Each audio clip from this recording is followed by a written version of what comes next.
Oi, meus meninos do segundo ano, tudo bem? Beijos. Nós vamos terminar hoje a primeira apostila que vocês têm aqui. E nós precisamos terminar lá na página 65 e 66. Desde o começo do ano, o seu tio está falando com vocês sobre uma escola literária muito importante chamada Realismo-Naturalismo. E nós vimos que há uma pequena diferença entre esses dois nomes. O realismo são aquelas obras literárias voltadas para uma análise psicológica da sociedade burguesa. E o naturalismo é mais voltado para uma análise fisiológica das anomalias sociais, das doenças sociais. E nós temos no naturalismo o maior representante, que é Aloísio Azevedo, que escreveu uma obra extraordinária chamada O Cortiço. Se nós imaginarmos o que seria um cortiço, é uma espécie de favela, onde mora gente da forma a mais precária possível.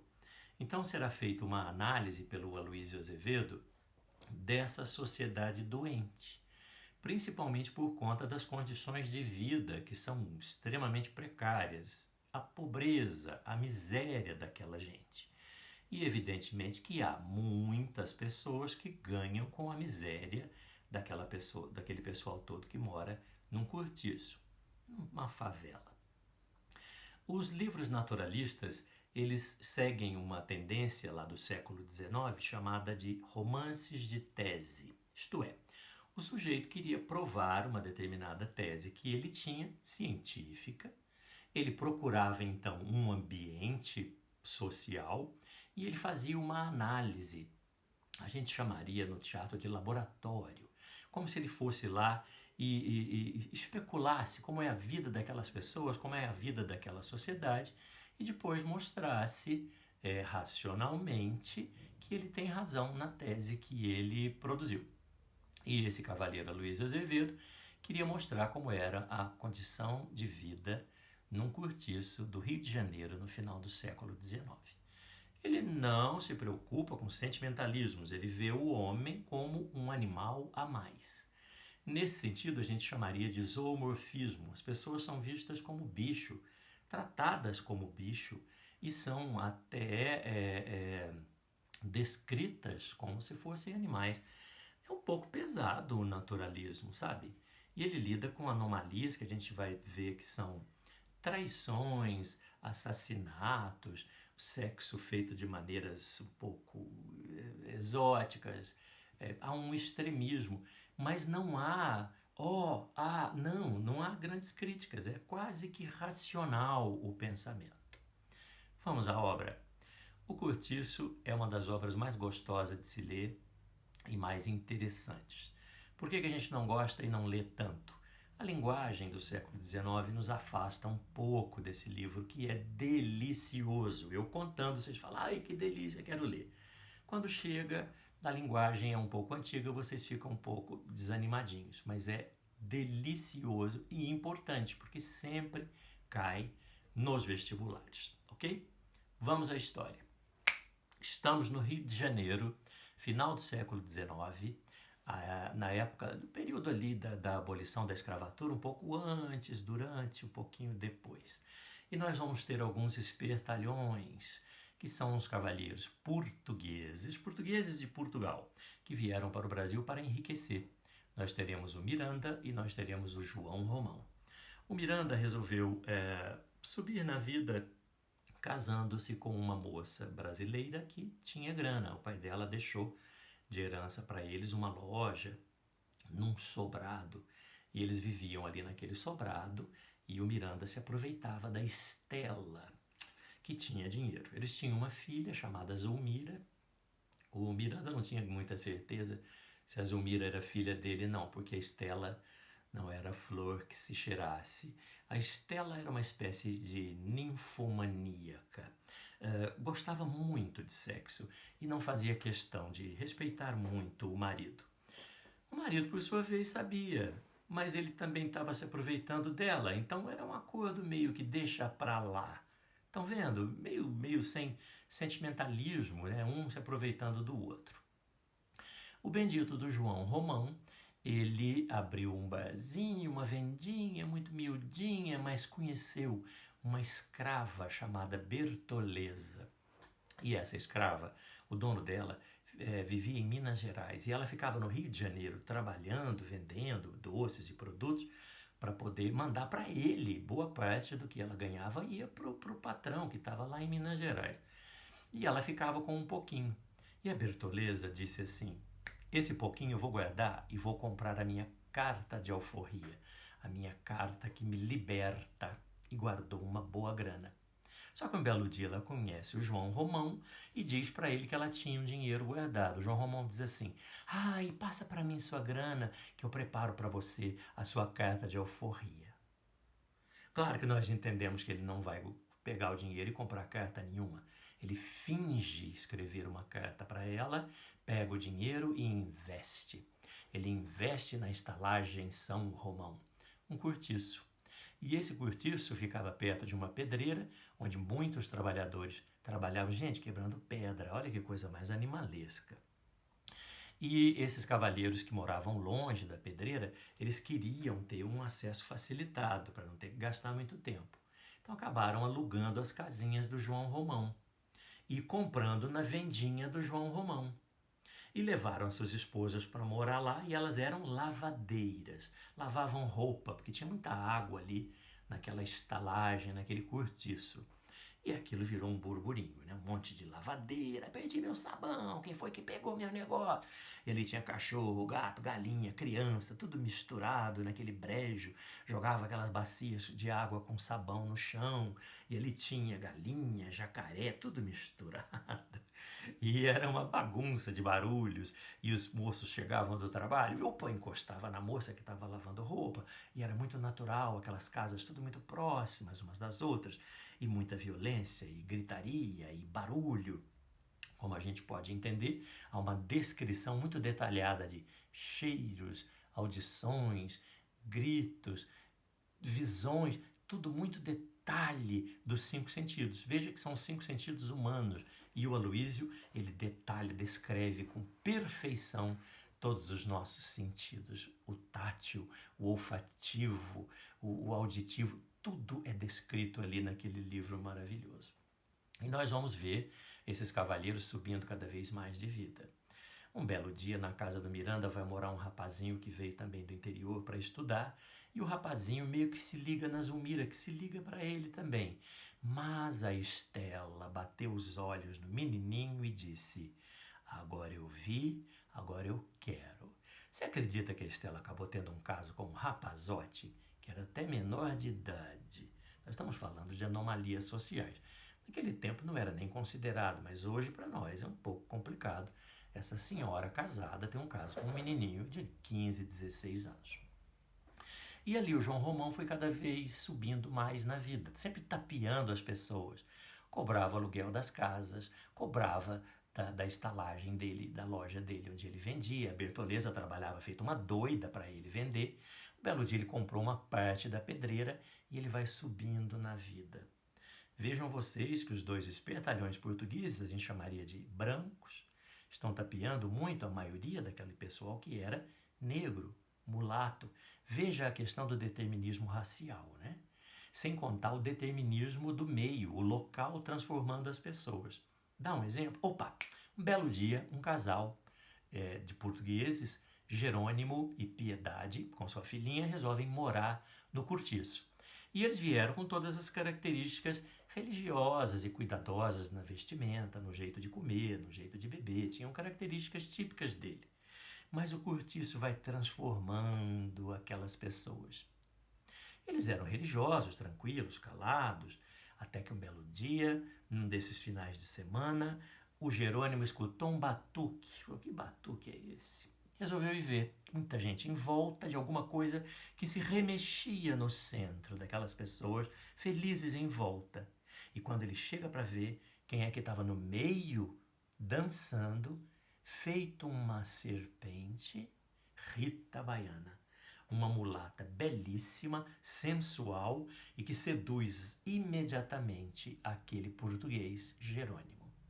E quando ele vê a Rita Baiana, A velha e boa frase, agora eu vi, agora eu quero. E ele fez de tudo para namorar a Rita Baiana e conseguiu namorar a Rita Baiana.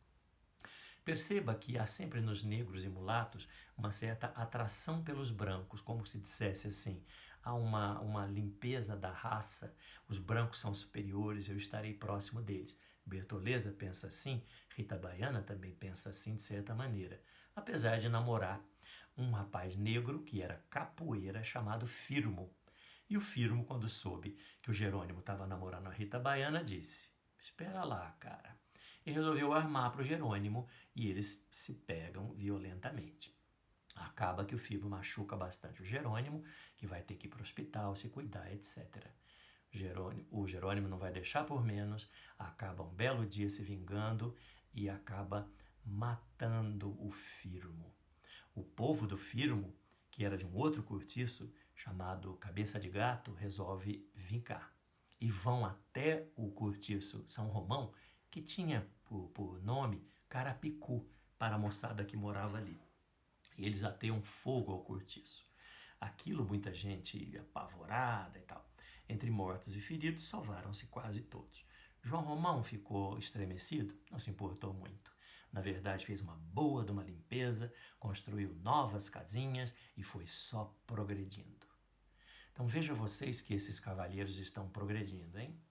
A Piedade, que era mulher do Jerônimo, não ficou muito engraçada com aquela história da Rita Baiana, não. E elas se pegam de tapa no meio da lavagem da roupa, aquele monte de brejo, e as duas brigando, arrancando o cabelo, mas não houve jeito. Rita Baiana pegou o Jerônimo para ela. E acabam indo embora. Piedade fica sozinha no mundo cuidando da filha, que estava num convento, a coitadinha da menina. E nós vamos ter ali a mudança quando João Romão pensa assim, tenho dinheiro, mas não tenho trato, não sou aceito nas rodas sociais do Rio de Janeiro. Diferente do Miranda, que a mulher dele é conhecida e famosa, e ele está sempre nas rodas sociais. E ele conseguiu até um título de nobreza. Veja você, o Miranda evidentemente conseguiu esse título, deu um jeito para espizinhar o João Romão, que estava ficando rico, ali do lado do sobrado dele, como que pode isso? E ele tinha o título de Comendador Miranda. O João Romão não se fez de rogado, pensou, eu preciso de um jeito de entrar na alta sociedade. E tinha lá um agregado que morava na casa do Miranda que disse assim, vou juntar o útil e o agradável. E foi conversar com o João Romão e disse assim, por que você não pede a filha do Miranda em casamento, a Zulmira? E aí você acaba se unindo a esses ricos do sobrado e depois você herda até, quem sabe, um título de nobreza.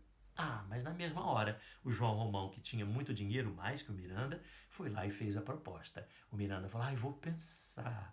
Mas é óbvio que estava tudo engatilhado para que isso acontecesse. Mas e como é que faz com a Bertoleza? Que a Bertoleza se considera esposa do João Romão. É preciso dar um fim nela. Antes de dar um fim na Bertoleza, nós vamos ter um outro personagem que vai ser influenciado pelo meio e vai se transformar radicalmente. Uma menina órfã, chamada Pombinha, e a Pombinha escrevia cartas para as pessoas, ajudava as pessoas, era uma menina ótima. E ela tinha uma característica um pouco estranha. Ela já tinha uma certa idade, vamos aí pensar nos 17 anos, e ela ainda não tinha menstruado, porque ela era muito pura, nunca se preocupou muito com as questões de sexo, nunca deu bola para nada. Mas um belo dia ela conhece uma prostituta que sempre visitava ali o cortiço, chamada Leone. E a Leone, um belo dia, acaba entrando em contato com a Pombinha e fala assim, vamos lá em casa e tal.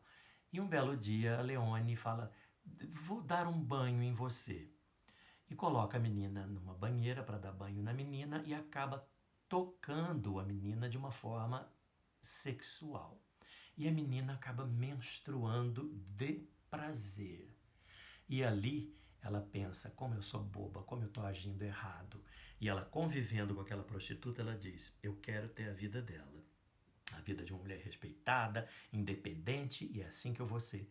E aquela menina toda purinha acaba se tornando uma prostituta ali dentro do cortiço e colocando os homens nas mãos dela.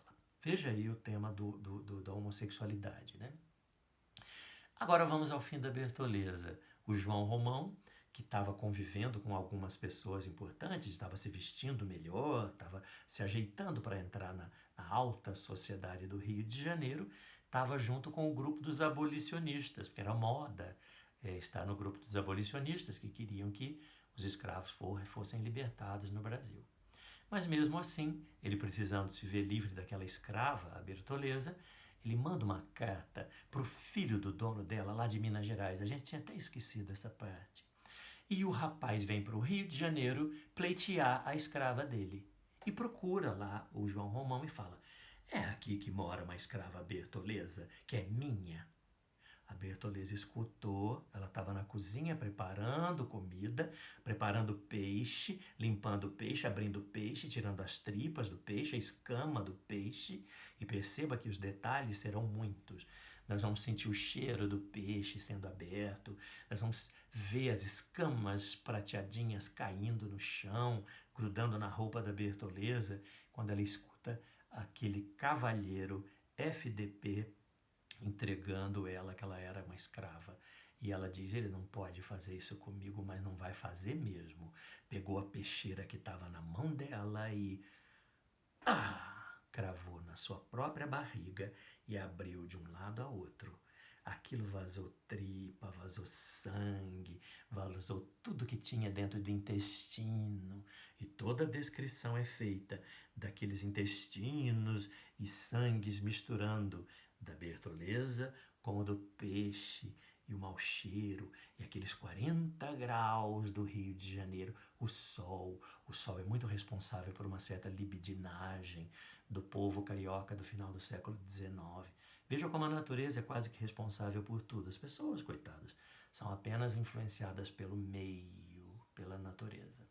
E aí, Bertoleza morre e só sobra no final a gente pensar: ele deve ter casado e vivido feliz com a Zulmira, tapeando ela, evidentemente. Não é descrito se ele ficou ou não com a Zulmira, mas é meio óbvio que ele tenha conseguido. É uma obra pesada, é uma obra boa, é uma obra capital para compreender a sociedade brasileira. Não deixem de ler O Cortiço e de fazer os exercícios na página 65 e 66.